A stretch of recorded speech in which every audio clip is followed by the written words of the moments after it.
We'll see tonight.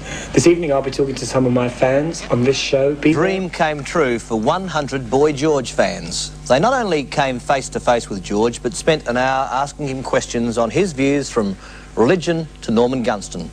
The special fans conference at the Sebel, organised by The Sun and Terry Willisey tonight, certainly showed George to be as colourful in person as he is on stage. Boy, I just wondered, I think you've got a really good voice. I just wondered why you have to dress up to be a girl to get attention. I mean, do you like it? Or do you think... No, or is it an image? First of all, you're wearing a man's shirt and a man's jumper. So, are you dressed as a boy? This is the problem, you know. We did a press conference last week, and a woman dressed as a man, well, by the logical terms of dressing, she was dressed as a man, and she asked me the same question. I'm not dressed as a woman because I don't wear brassiere, and I wear white fronts, and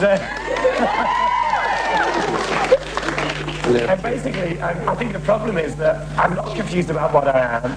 I think people would like very much for me to be confused, and it would make their lives a lot simpler. But I'm afraid I am very much a man, and I have no doubts about what I am. Thank you. I'd like to know what you wear, what you've got under those beautiful clothes.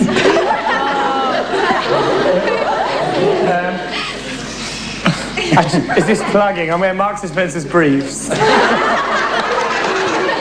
My name is Formity. I come from Guildford. Yeah. What about that question? Well, George. Yeah. I'm going to sing a song with you.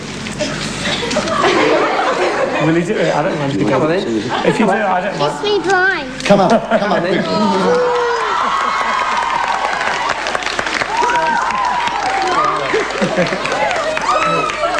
Put it down the floor. Put it down the floor. Oh, you have to start then. How's it go? I know you miss me blind. Okay. I know you miss me. I know you miss me blind. I know you miss me blind. Right, we do it together, okay? 1, 2, 3, 4. Miss me. I know you miss me. I know you miss me blind. Miss me.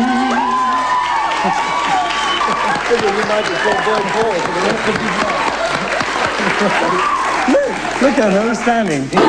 Right up the back there, little bloke. Mark from West Pennant Hills, and if you weren't a singer, what other job would have you liked to do?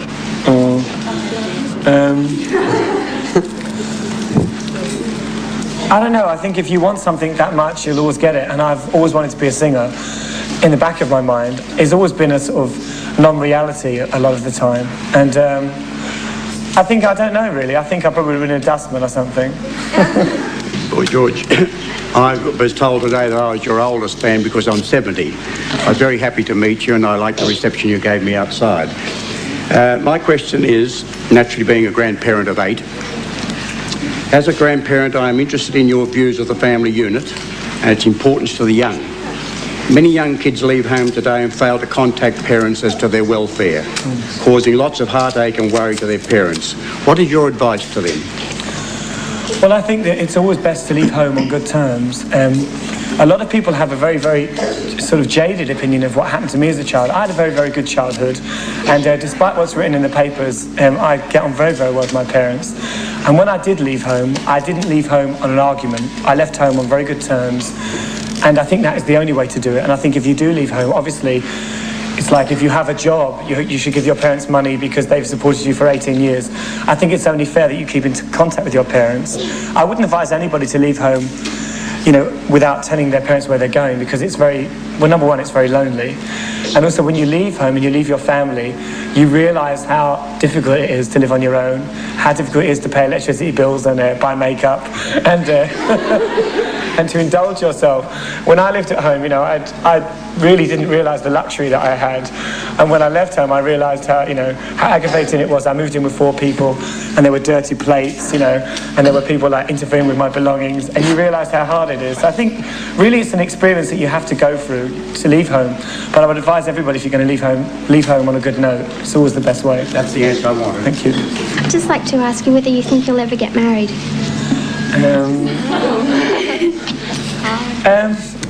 it's funny because I have very, different views on marriage to most people. I think marriage is basically a good thing. At the moment, I don't think it's a good thing for me. I think also being a pop star, you have a lot of responsibility to your fans, and I think I particularly find it distasteful when I see Simon Le Bon in the paper with different girls every day. And, I just think it's... He's not with different girls every day, George. Well, he's with at least one different one a month. And I just think that whole attitude of... I think when you become a pop star, people expect to see you with lots of glamorous girls and whatever, glamorous boys, whatever you're into. And I think that basically, I'm the same as I was like 5 years ago. If I meet somebody and have a relationship, it can be very long-lasting. And I try not to behave like a pop star. So I don't know whether I'll get married. I might do. But at the moment, I don't have that much chance of meeting anybody. And as you can see, the fans loved it. There's no doubt about it. There was an amazing atmosphere there yesterday. The fans were terrific kids, and Boy George exudes a terrific feeling. He certainly has something very different than a lot of other pop stars we've seen in the past. Not that they are not famous in their own right. He's got something special. We'll have more of it in a moment.